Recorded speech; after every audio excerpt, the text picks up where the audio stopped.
Have you ever heard the story about the entrepreneur who walked into Shark Tank, got laughed at, walked out a billionaire, and then returned to the same stage just to savor the sweet, sweet taste of success? It's the story of Jamie Siminoff, the man behind the Ring Doorbell, and a legendary tale of resilience, grit, and a whole lot of "I told you so." Jamie wasn't the kind of guy destined for a corner office at a tech giant. No, he was always more of a roll up your sleeves, let's invent something cool kind of guy. His garage was his sanctuary, filled with half-finished projects, scribbled blueprints, and that intoxicating scent of possibility. It's in this garage that the idea for Doorbot, the precursor to Ring, was born. Think about it. It was 2013. The world was obsessed with smartphones, yet the humble doorbell remained stubbornly old school. Jamie saw the gap, the opportunity, and set his mind to bridging it. Fueled by coffee and a slightly manic optimism, Jamie poured himself into creating a prototype. It was clunky, a bit Frankensteinish, but functional.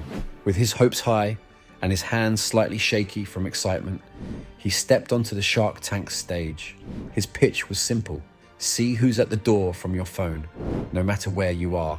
He asked for $700,000, a substantial investment, but one he believed was justified by the sheer potential of his idea.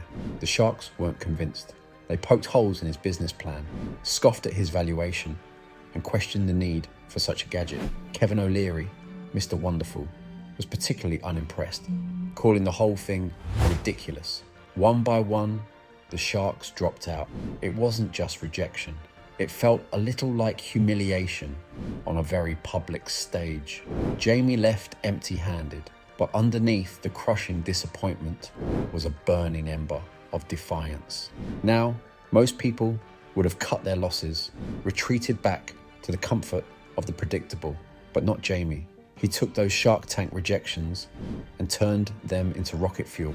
He realized that the real-world market research he craved hadn't happened under studio lights, but would happen in the aisles of electronic stores and the opinions of potential customers. The years following his Shark Tank appearance were a roller coaster. He rebranded his company as Ring, a catchier name with broader appeal. He tirelessly pitched Ring to retailers, only to be turned away repeatedly. It's those moments, countless moments, that don't make it into the highlight reels. The late nights fueled by frustration, the doubts that crept into his mind, the weight of everyone, his wife, his friends, maybe even a sliver of himself, questioning if this was all a fool's errand. There was a turning point, a Hail Mary pass, a guest spot on the QVC shopping channel. It felt desperate, even a bit cheesy, but Jamie was ready to shout the merits of Ring from any rooftop they'd give him. Surprisingly, sales skyrocketed. Turns out, real people, not just billionaire investors, understood the appeal, the security, the sheer convenience of a video doorbell. The buzz grew louder.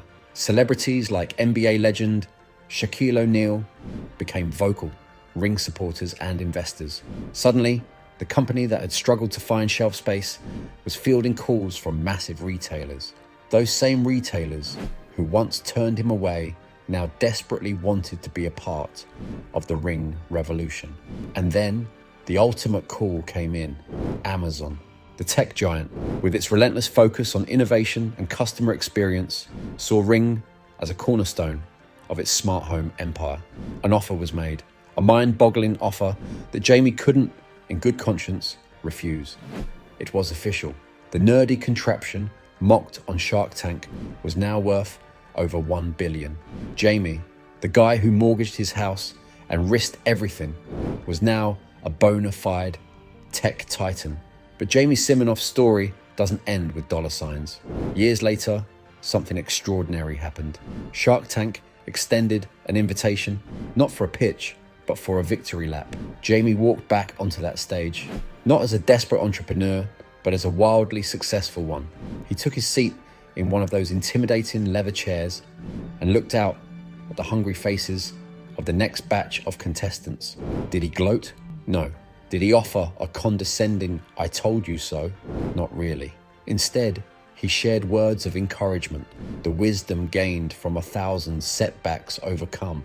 The Sharks, those who passed on Ring, fumbled through apologies. Kevin O'Leary, in a rare display of humility, confessed that passing on Ring was one of his biggest regrets. Some awkwardly backtracked, claiming they had seen the potential all along, but the truth was clear. They had all made a colossal mistake. Jamie Siminoff's story is a masterclass in resilience. It's the reminder that true success isn't measured only by the commas in your bank account, but by the strength of your spirit when facing adversity. It's a testament to believing in yourself so fiercely, so stubbornly, that the whole world eventually has to catch up. The moral of the story is this: sometimes the biggest rejection is the springboard to your greatest success. Keep dreaming, keep fighting, and never, ever underestimate the power of a stubborn soul that refuses to let a dream die.